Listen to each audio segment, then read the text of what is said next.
الرحمن الرحیم ما فیہ بمع اس چیز کے جو اس میں ہے من قلت التغییر یعنی تبدیلی کا کم ہونا، لأنہ اقرب الی الاصل اس لیے کہ وہ زیادہ قریب ہے اصل کے،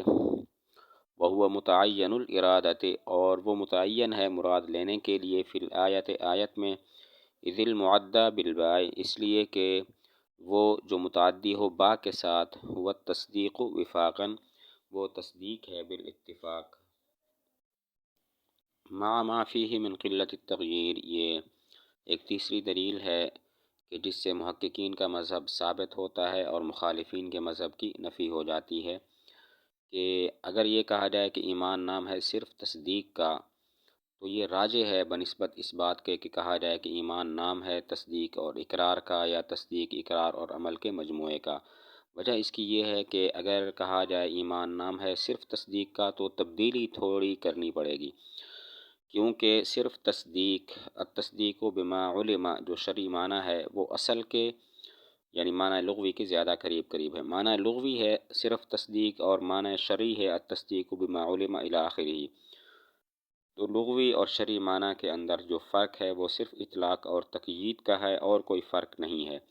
لیکن اگر کہا جائے کہ ایمان کا جو شرعی معنی ہے وہ تصدیق، اقرار اور عمل کا مجموعہ ہے، یا تصدیق اور اقرار کا مجموعہ ہے،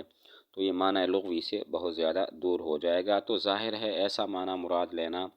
راجح ہوتا ہے جس میں کم سے کم تبدیلی کرنی پڑے۔ تو یہ ایک تیسری دلیل ہے جس سے محققین کا مذہب ثابت ہوتا ہے اور مخالفین کے مذہب کی نفی ہوتی ہے، کہ اگر کہا جائے ایمان کا شرعی معنی ہے التصدیق بما علم تو یہ راجح ہے بنسبت اس بات کے کہ ایمان کا معنی یہ لیا جائے تصدیق اور اقرار کا مجموعہ، یا تصدیق، اقرار اور عمل کا مجموعہ، اس لیے کہ اگر کہا جائے کہ ایمان نام ہے التصدیق بما علم کا تو اس میں تبدیلی تھوڑی کرنی پڑے گی، یہ معنی لغوی کے زیادہ قریب ہے۔ معنی لغوی ہے صرف تصدیق اور معنی شرعی ہے التصدیق بما علم، تو فرق صرف اطلاق اور تقیید کا ہے کہ لغوی معنی مطلق ہے اور شرعی معنی مقید ہے۔ لیکن اگر کہا جائے کہ ایمان نام ہے تصدیق اور اقرار کا، یا تصدیق، اقرار اور عمل کے مجموعے کا، تو یہ پھر معنی لغوی سے بہت زیادہ دور ہو جائے گا۔ ظاہر ہے ایسا معنی مراد لینا راجح ہوتا ہے کہ جس میں تبدیلی کم سے کم کرنی پڑے، وہو متعین الارادۃ محققین کے مذہب کی تائید ہے کہ اس آیت الذین یؤمنون بالغیب میں تو متعین ہے کہ مراد تصدیق ہو، کیونکہ ایمان متعدی بالباء ہے، اور جب ایمان متعدی بالباء ہو تو بالاتفاق اس سے مراد تصدیق ہوتی ہے۔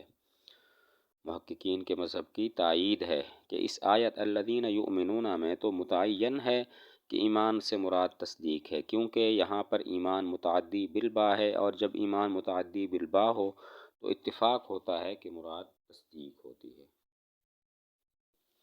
ثم اختلف پھر اختلاف کیا گیا فی اس بات میں ان مجرد التصدیق بالقلب کہ صرف دل کی تصدیق، حل ہوا کافن کیا وہ کافی ہے، لأنہ المقصود اس لیے کہ وہ مقصود ہے، ام لا بد من انضمام الاقرار به یا ضروری ہے اس کے ساتھ اقرار کو ملانا، للمتمکن منہ اس شخص کے لیے جو اس پر قادر ہو، ولعل الحق هو الثانی اور شاید کہ حق وہ دوسرا ہے، لأنہ تعالی اس لیے کہ اللہ تعالیٰ نے ذم المعاند مذمت کی، معاند کی، اکثر زیادہ اس سے، اکثر من ذم الجاہل زیادہ اس شخص کی مذمت سے کہ جو جاہل ہو، المقصر جو کوتاہی کرنے والا ہو۔ ثم اختلف اگر کوئی آدمی اقرار پر قادر نہ ہو تو اس کے لیے تو صرف دل کی تصدیق کافی ہے ایمان لانے کے لیے، لیکن جو اقرار کر سکتا ہو تو کیا اس کے لیے صرف دل کی تصدیق کافی ہے یا اقرار بھی ضروری ہے؟ بعض کہتے ہیں صرف دل کی تصدیق کافی ہے کیونکہ یہی مقصود ہے، لیکن مفسر فرماتے ہیں کہ حق دوسرا مذہب لگتا ہے کہ جو اقرار پر قادر ہو اس کے لیے اقرار کرنا بھی ضروری ہے۔ وجہ اس کی یہ ہے کہ اللہ تعالیٰ نے معاند کی بھی مذمت فرمائی کہ جو حق جانتا ہے لیکن اعتراف نہیں کرتا، اور جاہل کی بھی مذمت فرمائی کہ جو حق کو جانتا نہیں ہے لیکن معاند کی مذمت زیادہ فرمائی ہے۔ چنانچہ جاہل کی مذمت میں یہ فرمایا وَمِنْهُمْ أُمِّيُّونَ لَا يَعْلَمُونَ الْكِتَابَ إِلَّا أَمَانِيَّ وَإِنْ هُمْ إِلَّا يَظُنُّونَ، تو لا يعلمون الکتاب کہہ کے چھوڑ دیا، لیکن جو معاندین ان کے علماء ہیں ان کی مذمت میں فرمایا فَوَيْلٌ لِّلَّذِينَ يَكْتُبُونَ الْكِتَابَ بِأَيْدِيهِمْ ثُمَّ يَقُولُونَ هَٰذَا مِنْ عِندِ اللَّهِ لِيَشْتَرُوا بِهِ ثَمَنًا قَلِيلًا فَوَيْلٌ لَّهُم مِّمَّا كَتَبَتْ أَيْدِيهِمْ وَوَيْلٌ لَّهُم مِّمَّا يَكْسِبُونَ، بار بار ویل کہہ کے ان کی جو ہے مذمت فرمائی۔ تو معاند کی مذمت چونکہ زیادہ ہے، اس سے بھی معلوم ہوتا ہے کہ اقرار کرنا ضروری ہے۔ جو شخص اقرار نہیں کر سکتا اس کے لیے تو فقط دل کی تصدیق بھی کافی ہے، لیکن جو اقرار کر سکتا ہے تو کیا اس کے لیے دل کی تصدیق کافی ہے یا اقرار بھی ضروری ہے؟ بعض کہتے ہیں دل کی تصدیق کافی ہے کیونکہ یہی مقصود ہے، لیکن مفسر فرماتے ہیں کہ حق مذہب یہ ہے کہ اقرار بھی ضروری ہے۔ وجہ اس کی یہ ہے کہ اللہ نے معاند کی بھی مذمت فرمائی جو حق جانتا ہے لیکن اعتراف نہیں کرتا، جاہل کی بھی مذمت فرمائی کہ جو حق کو نہیں جانتا، لیکن معاند کی مذمت زیادہ فرمائی۔ چنانچہ جاہل کی مذمت میں فرمایا وَمِنْهُمْ أُمِّيُّونَ لَا يَعْلَمُونَ الْكِتَابَ، بس لا يعلمون الکتاب کہہ کے چھوڑ دیا۔ لیکن جو ان کے معاندین علماء ہیں ان کے بارے میں فرمایا فَوَيْلٌ لِّلَّذِينَ يَكْتُبُونَ الْكِتَابَ بِأَيْدِيهِمْ ثُمَّ يَقُولُونَ هَٰذَا مِنْ عِندِ اللَّهِ لِيَشْتَرُوا بِهِ ثَمَنًا قَلِيلًا فَوَيْلٌ لَّهُم مِّمَّا كَتَبَتْ أَيْدِيهِمْ وَوَيْلٌ لَّهُم مِّمَّا يَكْسِبُونَ، بار بار ویل فرما کے ان کی مذمت فرمائی۔ تو چونکہ معاند کی مذمت زیادہ فرمائی، اس سے معلوم ہوتا ہے کہ جو اقرار کر سکتا ہو اس کے لیے اقرار بھی ضروری ہے۔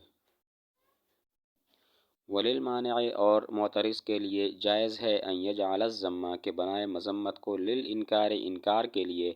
لا لعدم الاقرار نہ کہ اقرار نہ کرنے کے لیے۔ وللمانع، مفسر نے جو پیچھے کہا لعل الحق هو الثانی کہ حق مذہب دوسرا لگتا ہے اور اس کی جو دلیل بیان کی لأنہ تعالی ذم، تو اس پر مفسر کہتے ہیں کہ معترض اعتراض کر سکتا ہے کہ یہ جو مذمت ہے زیادہ معاند کی وہ انکار کرنے کی وجہ سے ہے، اس وجہ سے نہیں ہے کہ وہ اقرار نہیں کرتا۔ یعنی اللہ تعالیٰ نے جو زیادہ مذمت فرمائی ہے وہ ان معاندین کی فرمائی ہے جو انکار بھی کرتے ہیں، ان ساکتین، ان خاموش رہنے والوں کی نہیں کی کہ جو دل سے تو تصدیق کرتے ہیں اور زبان سے نہ اقرار کرتے ہیں نہ انکار کرتے ہیں، اللہ تعالیٰ نے ان کی مذمت نہیں کی۔ تو لہذا حق مذہب یہی لگتا ہے کہ صرف تصدیق بھی کافی ہے اس شخص کے لیے جو اقرار پر قادر ہو۔ مفسر نے جو لعل الحق هو الثانی کہا اور اس کی جو دلیل بیان کی لأنہ تعالی الی آخرہ، اس پر مفسر فرماتے ہیں کہ معترض اعتراض کر سکتا ہے کہ جو معاند کی زیادہ مذمت ہے وہ انکار کی وجہ سے ہے، اقرار کے نہ کرنے کی وجہ سے نہیں ہے۔ یعنی اللہ تعالیٰ نے جو زیادہ مذمت کی ہے ان معاندین کی ہے جو انکار بھی کرتے ہیں، ان ساکتین کی، ان خاموش رہنے والوں کی نہیں کی جو نہ اقرار کرتے ہیں نہ انکار کرتے ہیں۔ والغیب مصدر، اور غیب مصدر ہے، وصف به للمبالغۃ، اس کے ساتھ موصوف کیا گیا ذات کو مبالغہ کے لیے، کالشہادۃ جیسا کہ شہادت اللہ تعالیٰ کے اس قول عالم الغیب والشہادہ میں۔ والغیب مصدر، غیب کی تحقیق کی کہ غیب یہ مصدر ہے۔ اب اس پر سوال ہوتا ہے کہ مصدر وصف محض پر دلالت کرتا ہے اور وصف کا حمل ذات پر جائز نہیں ہوتا، تو الذین یؤمنون بالغیب میں غیب کو ذات کی صفت کیسے بنایا گیا؟ سوال ہوتا ہے غیب مصدر ہے اور مصدر وصف پر دلالت کرتا ہے اور وصف کا حمل ذات پر جائز نہیں ہوتا، یعنی ذات کو وصف کے ساتھ موصوف کرنا جائز نہیں ہوتا، تو پھر غیب کے ساتھ یہاں پر ذات کو کیسے موصوف کیا گیا؟ جواب دیا للمبالغۃ، ایسا کیا گیا مبالغہ کے لیے، جیسا کہ عالم الغیب والشہادۃ، اس میں شہادت ذات کی صفت ہے اور وہ مبالغہ کے لیے ہے۔ جواب یہ ہے ایسا کیا گیا مبالغہ کے لیے، جیسے عالم الغیب والشہادۃ میں شہادت ذات کی صفت ہے اور وہ مبالغہ کے لیے ہے۔